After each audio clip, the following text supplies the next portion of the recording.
Wake and Rake podcast, baby. Let's do it. We have a special guest. Brooksy, do you want to tell these fine folks who we have joining our sweet, sweet podcast today on this Tuesday? Man, it's not a big deal. It's not like a gold glover or anything. It's actually a platinum glover. We've heard of them. Oh, First platinum glover in the history of the New York Yankees. Is that correct? That's a pretty cool little notch in your belt. Jose Trevino, baby. I got to play with him spring training of 2017 with the Texas Rangers. It was his first big league spring training. He was just a kid. I'll bring it up when he comes on, when he calls in. But it was just good to get to know him at that stage in his life where he's just like trying to get in, and now he's a freaking all-star and a platinum glover and playing pinstripes every day. So good guy, and you guys are gonna love listening to him. You two kind of went through similar paths. Both Texas kids. Yeah. Both Texas kids that later on went to the biggest markets in baseball. Let's just call it what it is. You went to Boston. He went to New York City. Kind of similar roots, and he seemed to handle the pressure in New York just fine. You seem to handle the pressure in Boston just fine. So, yeah, I started in Boston, so it was tough. Like, he at least got to the big leagues with another team first and kind of knew what to expect from the big leagues. So I think that helped him. But he's just the ultimate competitor, man. Like, he works his ass off. He's not the biggest guy. He's not the fastest guy. You see him walking down the street, and this isn't an insult, and he'll take this as a compliment. He's walking down the street. You're not going to say that's a big leaguer or that's a professional athlete. He looks like a regular dude. And he's just a really, really good catcher. One of the best in the game, obviously. Yeah, he looked like a regular dude at career day. You saw the photo, right? He showed up. How cool was that? How cool in full gear. Can you imagine? Those kids are not going to, they're like kindergartners, so they're not going to be like, oh, that's so cool. But the parents that were there really are going to have a story to tell everybody. Imagine being in like second grade, asking Mrs. Walters, hey, Miss Walters, can I use the restroom? You're on your way to the bathroom, and you see Jose Trevino walking down the hallway in full gear, Yankee uniform and everything like that. Well, you probably wouldn't. Your first thought wouldn't be, "Oh, wow, that's a big leaguer." Like that. It's probably just like, who's dressed up as a baseball player right now? Especially as a kid, unless you're a diehard Yankees fan, you're probably not going to know who it is. Mm-hmm. In first grade, like, you're just not going to know. But either way, like, that's stinking cool. You know what's interesting about Trevino is, and I'm curious how this is going to translate, because we don't know if we're going to have a K zone yet. Okay, we don't. 2023, it's not going to happen. But in the future, 2024, maybe we have a K zone. Here's what's interesting. Trevino had the best frame rate, the best framing metrics in all of Major League Baseball. He stole more strikes behind the dish than any catcher in baseball. I wonder how that's going to impact the catcher's position, because that's not going to be valued when there's a K zone. No, you just need somebody with a really good arm and somebody that can hit. Who would you rather have in 2022, Joey Bart or Jose Trevino? In 2022, you want Trevino because he's a good catcher behind the backstop. He's going to steal you more strikes. Whereas Joey Bart is a typically better hitter for the San Francisco Giants, but he has had framing issues, at least early on in his career. So that's going to change. So I think the catcher's position is going to look a lot different potentially. Yeah, no, you're going to want a different style player back there. Just like we talked about in our last pod about how second base is going to be much more valuable in a different way. You need different type players with different range, not just somebody who can stick there like a Max Muncy or Mike Moustakas at second base anymore. Like, there's actually, you need a certain type of player, and it's going to be the same way behind the dish. The game is evolving, and scouting will evolve with it. Trevino will join us on the pod later on, but first let's get into our rowdy round. Do we still call it rowdy roundup? Is that like a thing, or do we just kind of call it whatever you want, man? Did we bench rowdy roundup? Probably. I didn't like it anyways. Let's just call it a roundup. First, Wake and Rake roundup. What do you think of the Mike Clevinger signing with Chicago that dropped Sunday afternoon? I just thought it was interesting that the White Sox, I don't know, Carlos Rodon, they let him. I'm trying to think how to word this. He was coming off like a 5 F4 year, entering his 29 season, and they don't think he was even worth a qualifying offer, like a 1 year, $18 million deal. But Clevinger coming off a 0.4 F4 year is worth 1 year, 12 mil. I don't know, man. I mean, good for the White Sox. I like Clevinger, and I think Clevinger's really good. I just, if you know you need pitching, why, and you have pitching, I don't know, man. It just, the process seems off to me there. I think their rotation's fine as is. Giolito's that X factor, right? If Giolito, because Dude, you Lynn, had Carlos Rodon. I know, but Lance Lynn didn't pitch as excellently as he has in the past. No, but I think he's breaking down with age. Sure. Giolito, let's call a spade a spade. He was atrocious last season. The consistency was not there for Giolito. Kopech has dealt with injuries his entire career, really. I mean, probably the best arm on the team, maybe him and Crochet, maybe if they're both healthy. But you're bringing in Clevinger, who also has injury history, and you've seen his strikeout percentage go down from in 2020 before he had the Tommy John surgery. Actually, let's go back to 2019. He was in the upper echelon of the league at 33.9%. That was his strikeout percentage. Yeah, you can see probably looking at the stats when his elbow started barking, because you start to see a dip. In 2020, that K percentage went down to 24.7. He had Tommy John surgery, missed 2021. In 2022, he had a K percentage of 18.8%. It's nearly half of what his K percentage was in 2019. I don't know about his velocity, but I'm guessing that's down a little bit, but it's more the bite, and sometimes the full command doesn't really come back, that touch feel on those breaking pitches. So I don't mind the signing, but $13 million is what Clevinger, 1 year, $12 million. That's what Chicago signed him on. It's a lot of cash. It is a 1 year deal. So at the end of the day, the thing is too, the average deal we're going to see is going to be bigger than normal, because the luxury tax being higher, teams just have more room. So deals are going to be a little bigger than normal.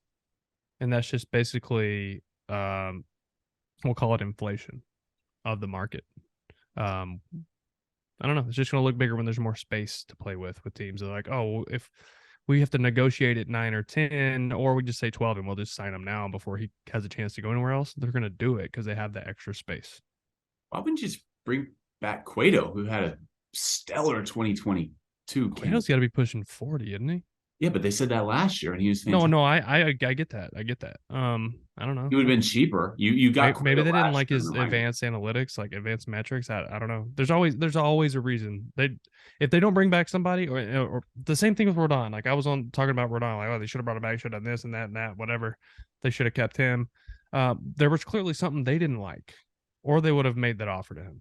The injuries being one thing, the metrics being one thing, but you're looking at a guy's metrics, or that's all based off of a guy who's been hurt and pitching through injuries, and his numbers aren't going to look like they do like the last couple of years when he's been relatively healthy. So I don't know. It's a good signing. I like Clevinger. I think it's a good place for him. He'll be surrounded by some good arms and some, the good staff around him. I think they'll be good. I kind of buried the lead a little bit, but Jose Abreu is a massive signing for the Houston. Why was that so quiet? I feel like MVP that should have been a bigger deal. He was an MVP 2 years ago. Yeah, it's the same like Dodgers. Like it's the same like I got my neighbors waving at me in the window while I'm doing this right now. I saw like something waving at me in the distance. Like, what the heck's going on right now? But yeah, I just feel like that should have been a deal. They look at the 2020 MVP, like the 2020 World Series, like, oh, well, it was a short season. So what? He still balled out. I think his power numbers have gone down. Mm-hmm. But if you look at the rest of his numbers in 2022, outside of home runs, average, OBP, doubles, and WAR all improved.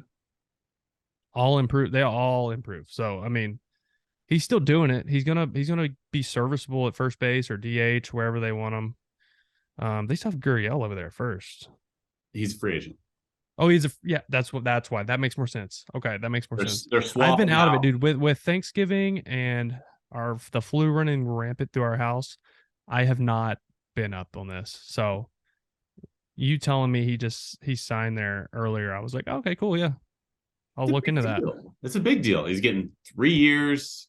That's a good ballpark for him to hit into. Let's be honest. Mm-hmm. He's going to have that short portion left field with the cross because he pulls the hell out of the ball. 3-year, $58.5 million with Houston. And his power number was it 3 year what? 58.5. That's fair for all sides, I think. For a 36-year-old first baseman, that's pretty solid. What was Gurriel making? Because like that's a good chunk of change if you're looking at bringing back Verlander at 40 per. So the key difference with Gurriel is that Gurriel's 38, Abreu's 36. Which blew my mind, by the way, because I was like, what? Why? How? I forgot he came over when he was like 32 from Cuba. Gurriel was making $8 million in 2022. So Jose Abreu is going to be making just shy of 20. So it's a lot of money. Jeez. Okay. And the big thing with Abreu, too, is you mentioned the power numbers are down, but you also mentioned that the juice box in Houston, it's going to play to his swing beautifully. Oh, for sure. So he hit but even, the ball flies to right, too. So if they pitch away from him, good luck, too. The biggest part of that field is center. Right. So they should just put the hill back in. And I think the projected, before that signing, the projected payroll for the Astros was like around 170, 180 million. So they still have room, too, if they do still want to try to make that splash with Verlander, or they could still trade somebody and clear other space too. Who knows? Yeah. He hit 15 home runs in 2022. The expected home runs by park, according to Baseball Savant, not Savant, Savant. I remember at Houston, the expected home runs was 22, so 7 more. It's a big number. Yeah. And I think 2021 he had 30 homers? Yeah, he was down 15, I think. Sounds right. That's where I was saying, like, it was a big power drop. I don't know what the deal was there, but everything else looked good. So far, kind of a slow free agency period. That's to be expected. The winter meetings inching closer. But the Angels, there are no CBA negotiations we have to worry about this year. We know we're starting on time next year. And winter meetings coming up, in like a week? Yeah, a week-ish. Yeah. Monday. People are saying that Judge could decide by the winter meetings or sometime around the winter meetings. Did you see the video of him at the airport in San Francisco? I'm pretty sure you posted the wink that he gave was yeah, he was like, "Oh, I got a little something." He met with the teams, obviously, but I mean, he's clearly seeing friends and family for Thanksgiving as well. I had a conspiracy theory with that, and not really conspiracy, but my thinking on that was, I think whoever recorded that video was someone in his own camp. Because if Aaron Judge is walking through the San Francisco airport and somebody happens to record him in San Francisco, and it's not somebody that he knows, everybody's, so it had to have been like I wonder if it was a super late flight, maybe, because there was like no one in the airport. Yeah, when private thing. It looked like a private exit is what it looked like. Yeah, that's a good point. Or it was just late, but it did look different. It just seemed like the questions were set up. Like it was almost like it was his buddy recording. I didn't think about that at all. I just think if you're Aaron Judge, what you don't want to have happen is have all these rumors swirling. Oh my gosh, Aaron Judge is in San Francisco, but nobody knows why. So I think, again, this is kind of my conspiracy. He set it up. He knew who was recording, and he's putting pressure on the Yankees, basically. He wanted to clear the air. That was it. He wanted to clear the air. He's saying, "Look, clear the air." Or man, this is like hey, Yankees, you're on the clock. Yeah, I'm here. The Angels are making a little bit of noise. How do you feel about the Tyler Anderson signing and the trade for Hunter Renfroe, who keeps getting shipped off each and every year? And he's a really solid player. He was great for Boston 2 years ago. Great for Boston. They shipped him out. Went to Milwaukee, hit a bunch of taters. They shipped him out. I don't know, dude. Why? Like I don't know. 25 homers with the Padres. Really the only year he struggled was with Tampa. That was 1 year, and every other year he was great. And not to mention, that was the 2020 COVID year. Yeah, I don't know, man. He looks just like Mike Trout, though, sometimes. So, have you seen that? Like, yeah, he does. When they got the facial hair going, they're twins. Yeah. So similar features. I like it. I like Tyler Anderson, too. He went over to the Dodgers and figured it out. Gio Urshela, too, I forgot, also went to the Angels. Oh, that's a good move. So, Gio Urshela. Guess what? I still can't pitch. You know what's weird, though, about the Angels is their starting rotation ranked like 7th or something like that. in Major League Baseball last year. Their rotation, now their bullpen was bad. Yeah. But it was really the consistency in the order wasn't there. They dealt with some injuries. The starting rotation with guys like Sandoval and obviously Ohtani, Reed Detmers, it wasn't bad. Yeah. Now you're going to add Tyler Anderson to the fold. It's weird, dude. The Angels, so here's the thing with guys like that, they all have to have really good years. Yeah. If they're all average, you're not going to be good, in my opinion. The Angels, it's like Murphy's Law. Like whatever can happen will happen, you know? Yeah. So. All right. Well, hopefully next time we have a lot more to report on. We're getting some guests logged and locked and loaded, and we have a good one coming next week too. So, but until then, let's talk to Jose Trevino a little bit. We promised our audience some big time dudes on the podcast. Well, how about a 2022 New York Yankees All-Star? That's not bad, right? No, dude. No. Platinum. I'm saying this because I saw you in the bushes, bro. His first that was your first big league spring training, right? Yeah. So 2017, I'm with the Rangers. It was his first big league spring training. He was like number 114. Like, like he was stuck down in the corner. Like, but I like fell in love with you, man, because you were just like, I was new there. It was my first year there. I was so happy to be with the Rangers because my hometown team and this and that. And I didn't really know anybody. And I was just like gravitated towards this beautiful face right here. He was great, man. He was awesome. But no, platinum glove, man. If you wouldn't have cut me off, that was part of my intro. But again, I say my dickhead of a co-host always interrupts me. Jose Trevino, welcome to the freaking Wake and Rake podcast, man. Yeah, that's what I do. I appreciate it, guys. Thanks for having me, man. This is awesome. All right, you've had a couple weeks to soak it up now. The first New York Yankee ever to win a Platinum Glove award. You made your first All-Star game this year. Now that you've had 5 weeks, 6 weeks to kind of look back and reminisce, what are your thoughts and emotions now looking back on the 2022 season?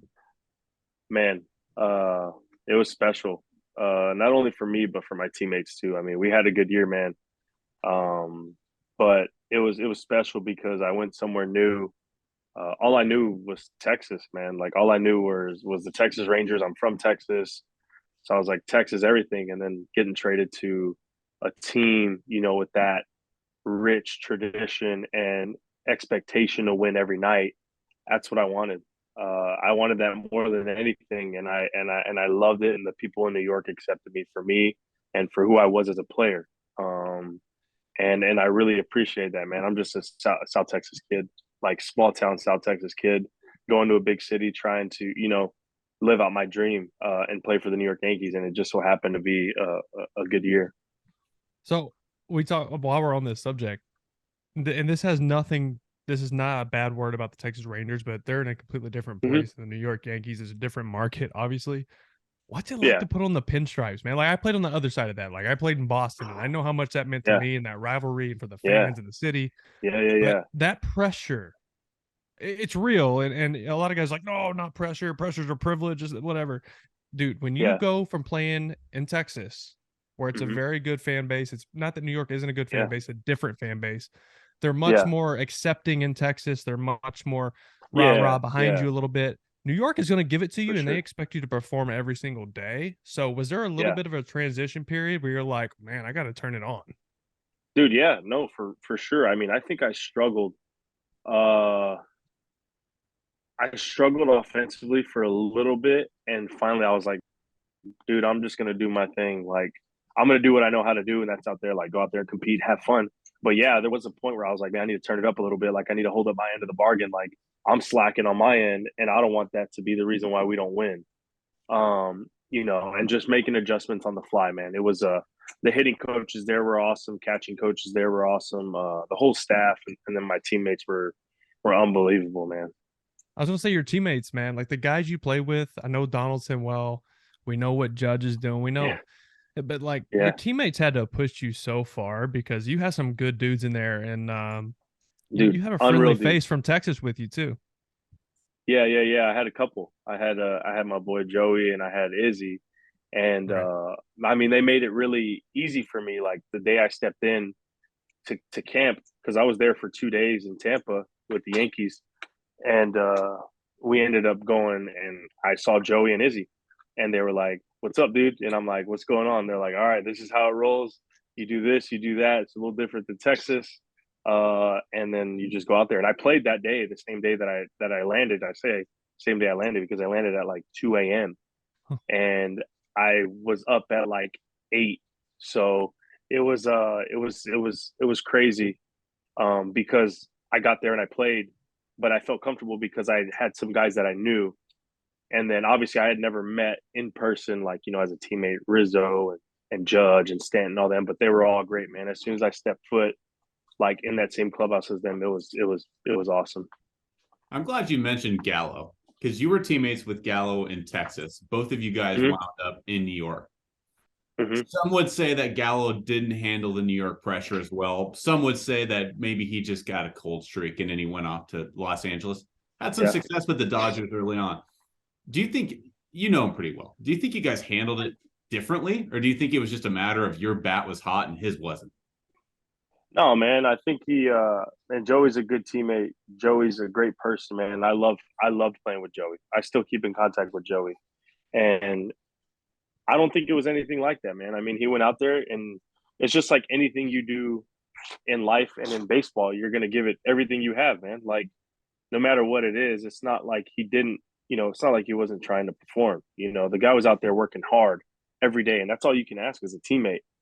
Like, even if anybody's struggling, are they working hard? Great. Let's roll. Like, it's cool, man. I thought Joey handled it well enough, man. And I've always been privileged to play with Joey, man. He's a special dude. And he's a great clubhouse guy. Well, you mentioned teammates too. I'd be remiss not to ask you, how's the recruiting going for Aaron Judge back to the Bronx? I mean, is there a group chat going on between the boys or what? I mean, we have our own group chat, but Judgy's earned the right to be a free agent, man. Like, this dude has put on a show for the past 6 years that he's been in the big leagues. And I don't think I think he knows how much we want him back. He knows how much we want him back. He knows how much he means to us. And I mean, are there guys, saying like, "What's up, Judge? What's going on?" Maybe, maybe not. But I think he knows that we love him, we care for him, we love him in pinstripes. We want him on our team. The home run chase. I mean, you had a front row seat at this, right? Like, this is bro. We talk about getting to play in the big leagues and getting to see cool stuff and meet cool people. Yeah. You got to watch history like unfold in front of you on like a day. And like, we saw like the last week of it, so you feel like, oh man, he couldn't hit home runs down the stretch. No, if you look at like his last 30 games, like he went, if you threw a ball in the zone, it was gone. Whack. Like, dude, Barry Bonds. I tell everybody all the time about this moment I had like in the middle of the season. It wasn't about like if he was going to hit a home run. He was going to hit a home run.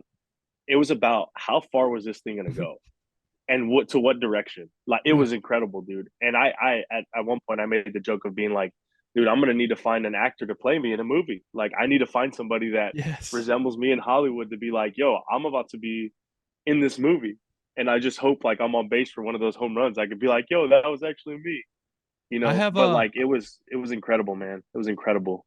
I bet, dude. I have like a behind the scenes question, and you don't have to answer it. You made me think of it because you said like it wasn't when he was going to hit a home run or if he was going to hit a home run, but like where it was going to go. It wasn't always the case. Like, he was always like middle of the field, right field. He never pulled the ball in the air well. I think that was just like, from an outsider's perspective, just an approach-driven mentality to like stay on off speed, stay on the stuff away. Yeah. And didn't really handle the stuff in well because he didn't really look for it. He started looking for it, and now like pitchers are going, where do I pitch? Where do we throw? Like, where do we throw this? Was that an adjustment you saw him consistently working on and something like in the cages, or was it just like an approach thing? I don't know if it was something that he was working on in the off season and then brought to spring training. Remember, because I was only there 2 days. That's true. I was only there 2 days. So, dude, when he started going off, it was incredible. And like I said, like, it wasn't about like if he was going to do it. It was like, which way is this one going? Right. Well, remember when you used to pitch against them, when you would play against them, where you attack them almost like Trout. Yeah, like, you'd be like, hey, I'm going to go. Bust them in, I'm going to go. And then break them down and off and away. but like you couldn't go up or Dude, in on him anymore. So I was just like, that it had to have was been a major, because his mechanics didn't really change. Like that, where you see MLB like try to break down like his hands and his leg lift. yeah, It's tiny, dude. Like I don't think that was anything he changed. I think it was honestly like he started looking for pitches in there, and he's just yeah. an No, athlete. dude, honestly, I couldn't tell you, man. He showed up and he did his work every day like a professional, Yeah. like a leader, and he went about it the right way, man. And it was impressive to watch. I was honored to watch it, man. It was incredible. It was so much fun. You know, he did an unbelievable job this year, man. And as to like the free agent stuff, yeah, we want him back in pinstripes. Like there's no doubt about that. And I'm sure when he does come back, obviously I think he's gonna have a letter on his jersey for a really long time. What a lot of people, sorry, Danny, I know you want to talk. Well, while we're on Judge, it's like I want a lot of people to understand there's a lot of really good players in baseball, Yeah. but they're not really good players that are as good of a person as Aaron Yep. Judge is. Like Yep. most, I can't speak for everybody, but you see a lot of studs. A lot of studs aren't just outgoing and helpful and want to help people Yeah. and help just random people. Aaron Judge is that guy, and I think you can just kind of you lived it. You walked the same path as him throughout Dude. the year, and you Yeah. saw it on a daily basis. But Yeah. is that like the real thing, or is that just kind of Yeah. like Yeah. this? No, bro, there's nothing fake about it. There's nothing fake about him at all. Like this dude, like what you see is what you get from Judgy, man, and it's impressive, dude. Like I told a story the other day about my son Josiah. Dude just hit one of the biggest home runs of his career, and he took 5 minutes to talk to my son, and my son loves him. My son absolutely loves Aaron Judge, dude. He has bobbleheads, he has pictures of him, and like I'm like, dude, if this is the guy that my son is gonna idolize, Yes. I'm in. I am Yes. 100% in. And I don't blame kids for wearing 99. Like you see kids all the time now with baseball. You want to show them? Okay, come here. Come show him. Hurry. He's okay. Show him the bobblehead. Come here. Oh yeah. Okay. Okay. Go put it back in your room so you don't break it. Dude, Yep. that's There so you go. cool. Remember? That's So cool. like that's the thing. Like this dude admires the guy, man, and for him to take he took maybe 3 minutes to talk to my son after one of the biggest home runs he's ever hit in his career. Dude, I was sold way before that, but that put a Right. stamp on it. I That's was what like, dude, this guy's people. So incredible. like our listeners, like they don't think that's a big deal. Like, oh, it's 3 minutes. Like talk. There's so many people that need to talk to him in that moment, and for him to just kind of say, you know what, all that can wait. This kid, one of my teammates, like, come hang out. Like that's cool. All right, we can move on. We can talk about Judge all night. I know. But if anybody has kids, they will know how much that means 100%. to them as a parent. Yeah. So that's what I'll say, man. The guy's incredible, man. The guy's awesome. Yeah, I only have so much of my own time that I can give to people. I have people coming up to me every 2 minutes asking for my time. And there's only so much you get to give out to people. Is it true? I'm glad your kid showed up in the shot there. Was it true you showed up to career day in full catcher's gear? Oh, dude, I went all out. I was wearing spikes. Oh, I saw the pictures. That was awesome. That was amazing. So cool. Yeah. Did you wear a cup or no? Come on, man. Always. I about to say catchers are always strapped. You never know if you have to like block down and block something. Around that age group, like you're gonna get swung on at some point. You got to watch out. You got to watch out. Yeah, around the 4, 5, 6 age, just like arms are swinging. You got to be protected at all times, But no, yeah, I showed up full uni, eye black, spikes on. I walked through the hallway with spikes, and there wasn't a picture that should have gotten out, but I guess it got out somehow. And well, I'm glad it did because that was freaking awesome. Yeah. So it was cool. How pumped were the kids when they saw you? A lot of them were kind of like looking at me funny, and I'm like, yeah, like, this is my catcher's mask, and I use this to protect my face from baseballs. And I had a bat with me too in my glove. And at the end, like kids were like, oh, he's with the Yankees, like, and it was pretty cool. Like they're 4 and 5 years old, so they're kind of like they know, but they don't know. They're like, damn, Walmart's selling some really cool costumes now. This is crazy. Yeah, they're like, man, that looks legit. Like, why does that look so nice? But yeah, I mean, I told him, I told my son, so I'm gonna show up and all, like, I'm gonna go all out. And he's like, yeah, do it, Dad, do it. So I just imagine like poor Bob sitting right next to Jose. He's wearing his full firefighter uniform, and he's supposed to be the highlight of career day. All of a sudden, he Jose saves Trevino, lives. catcher of the New York Yankees, shows up. Yeah, but I will say this: all the parents did like an amazing job. I learned some new things about from truck drivers to electricians to firemen, and actually, the fireman, his son is my son's like good friend. He's just his son's a 1 year older, so he's in a different class. But I mean, like we started talking, and I was like, "Oh, you're so and so's dad." And he's like, "Yeah, you're you're Josiah's dad." I'm like, "Yeah." He's like, "They're actually like really good friends." I'm like, "Your son is the kid my son talks about all the time." They're Oh, like that's cool. like he's like best friend. He's like, "That's my best friend, dad." I'm like, "Oh, okay, cool." So we actually got to talking, and it was good. But everybody that day, I will say, everybody that day did like an unreal job. It was really good. Sick. I wanna bring up something quick before I forget because I do want to hit on this. You normally do like your toy drives every year and things like Yeah, that. yeah. You got a Dude, is it you got a tournament coming up, huh? about to be wild. Yeah, Okay, 100 tell us a teams. little bit about this tournament.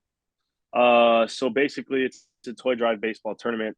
Usually, I do it every year. I do something every year, whether it's a camp, a toy drive, drive-through toy drive, anything like that. But this year, we're gonna do a baseball tournament down here in South Texas, and we got like 100 teams, and we're gonna open up. It's a Saturday Sunday tournament. It's a 100 2 day teams? tournament.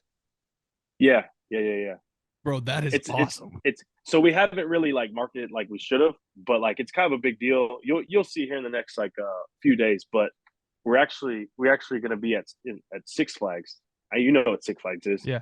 So we're going to be at Six Flags Fiesta Texas here in San Antonio Friday to start the tournament. It's like an opening ceremonies, and we got like a part of the park closed off for us from like 6 to 9, and then we're going to do like a live Q&A.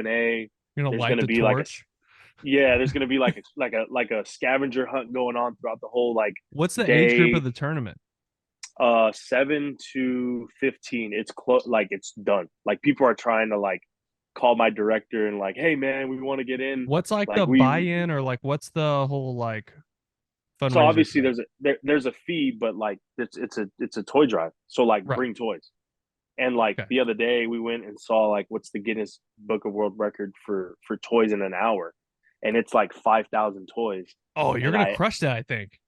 I think we're gonna crush it. But the thing is, we had to sign up for like somebody from the Guinness Book to come over and do all that stuff. So we'll eventually see what happens. But I think we're gonna take The care of that like in an authenticator, hour. basically, right? Yeah, basically the guy He's got to that's like, come oh like yeah, put this a was sticker on all the toys and count them out. this was really worn by you. We could have I love Elon that. Musk just come by with a blue check mark. Yeah, Hey, well, for that's a good $8. idea. Yeah, for $8. I got one more baseball question, and we can turn things up a bit, Brooksy. I don't know if you have more. I want to know your thoughts on PitchCom this year. This was the first year it was really implemented. I how did it work man. out for you? Yeah, I loved it. I liked it. I liked it a lot. Obviously, there's like different versions of it. You could put your voice on there, or a robot's voice, or anybody's voice on there. But for the most part, like I loved it, man. I thought it kept the pace of the game pretty quick. I feel like it helped some of our infielders too. Like I'm just speaking. Like I don't know, it might not have, but I feel like everybody was kind of on the same page and stuff. But I loved it, man. I actually didn't have a problem with it at all. What about the new rules? Like pitch clock. Like how do you feel about that? I mean that PitchCom's going to help. PitchCom's going to help with that because it's just going to keep the game. Well, the I guess pace I should going. ask, how do your pitchers feel about it?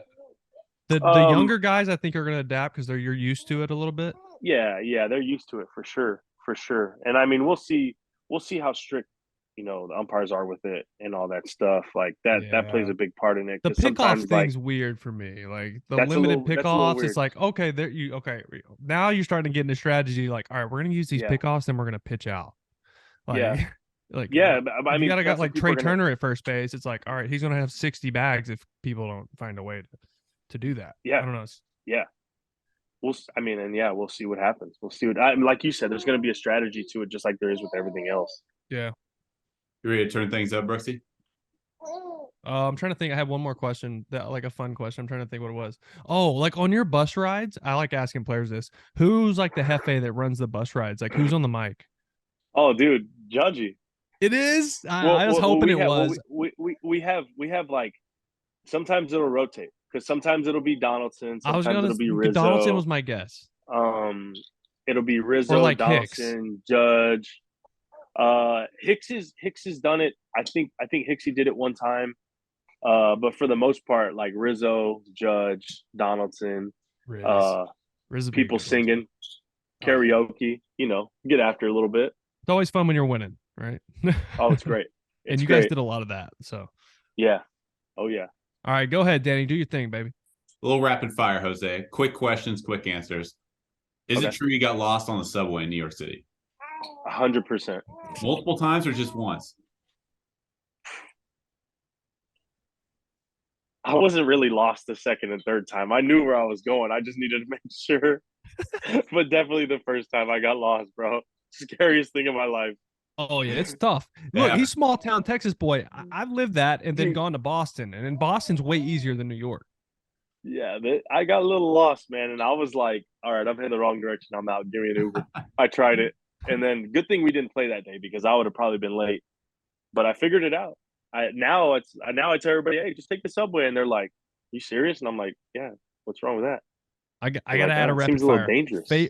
Favorite bagel place in New York? Do you have one?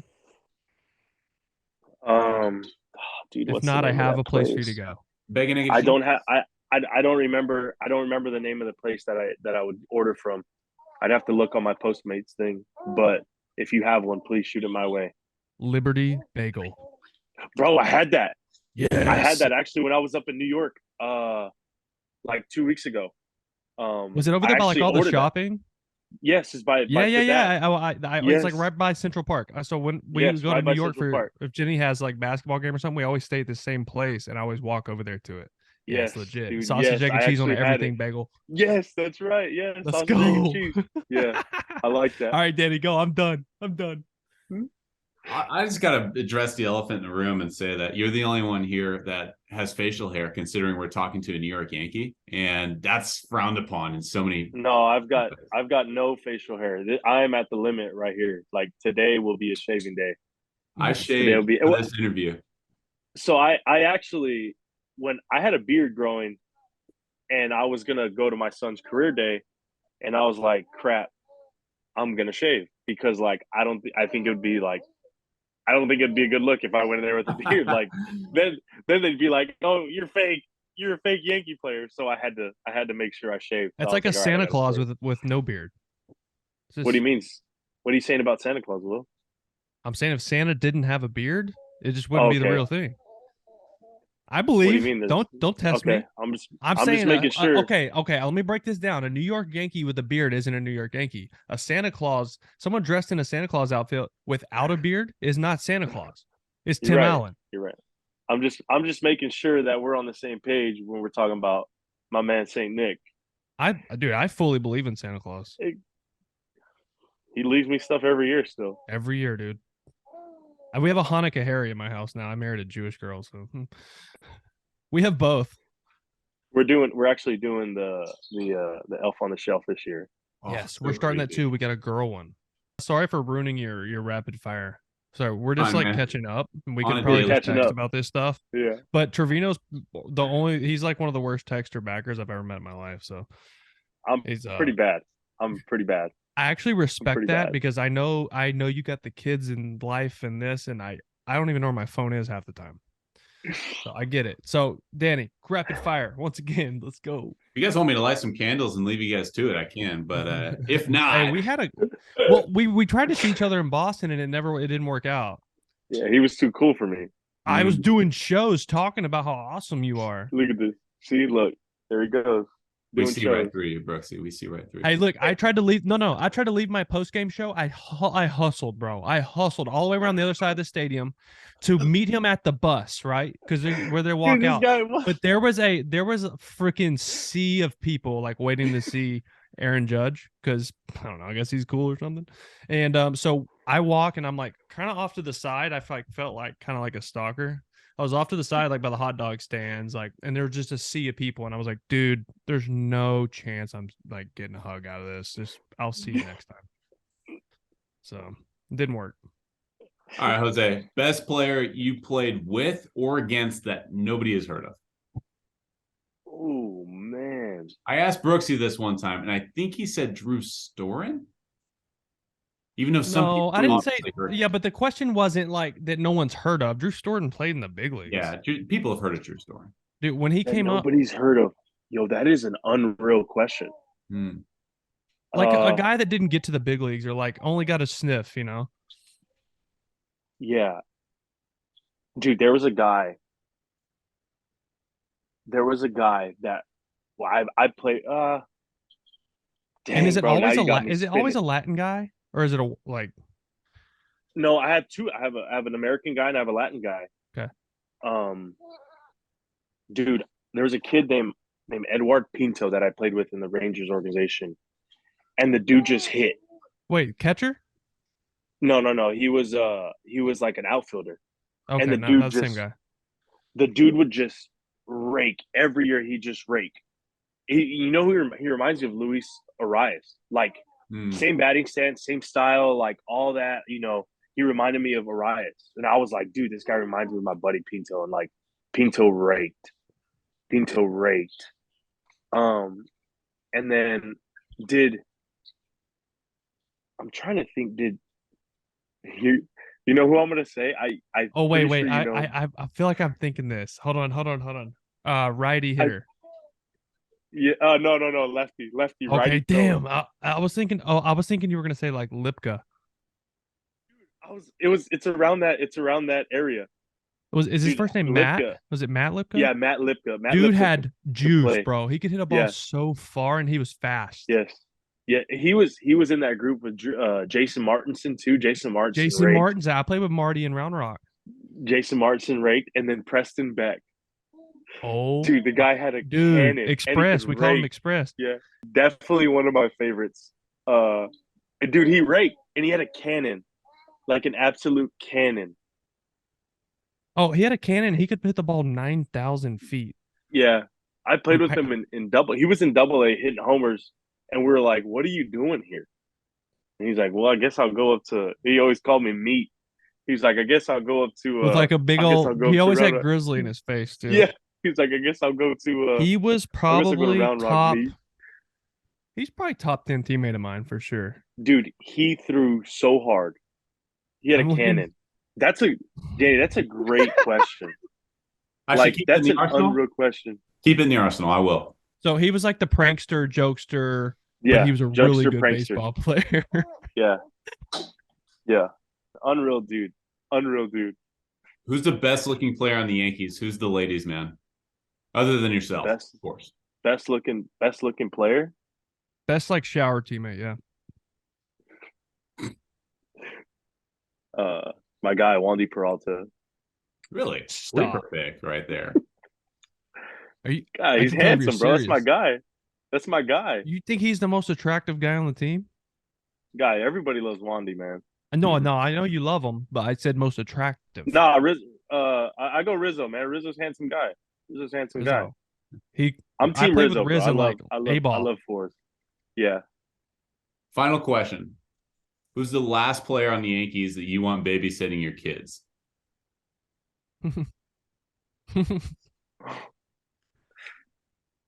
feel like I can answer that. I have a few. There's a few. And why are honestly, they all you know what? One of them, what? Who did you say? Bro, I am not letting Nestor Cortes near my kids by himself. With that mustache? No, sir. Bro, I can't even imagine Nestor with my kids. He'd be like, "Let's go outside. Let's go play." I feel like he'd be the guy like stiff arm holds the kids like away from his body. Yeah. I'd get probably Nestor and probably, oh man, maybe even Bader. That's what I was gonna say. I was gonna say Bader. I feel like he's so far away from that part of his life. I'd be like, "Yo, Harrison, can you watch it?" And he'd be like, "Yeah, man, come on, let's go grab something to eat. Me and you, come on." And he's like one of my favorite players to watch play the game too, man. Oh, he's unreal, man. Unreal. He's like old school, like balls to the wall, like Eric Burns. You know, I love it. Yeah, that's a good comp right there. Yeah, he's a stud. I love I love Harrison, man. He's good teammate, good player, man. He went all out, man. That guy's awesome.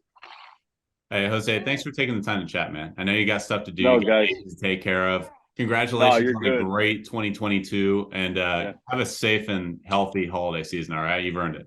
Thank you, Hey, guys. and I I promise appreciate it, you're going to guys. see me a lot more next year. I'll just leave it at I hope that. so. I'll take Right? maybe you have enough pull. You'll get on the field and say what's up. Yeah, maybe I can get a field pass at Fenway. I know someone. You can ask for that.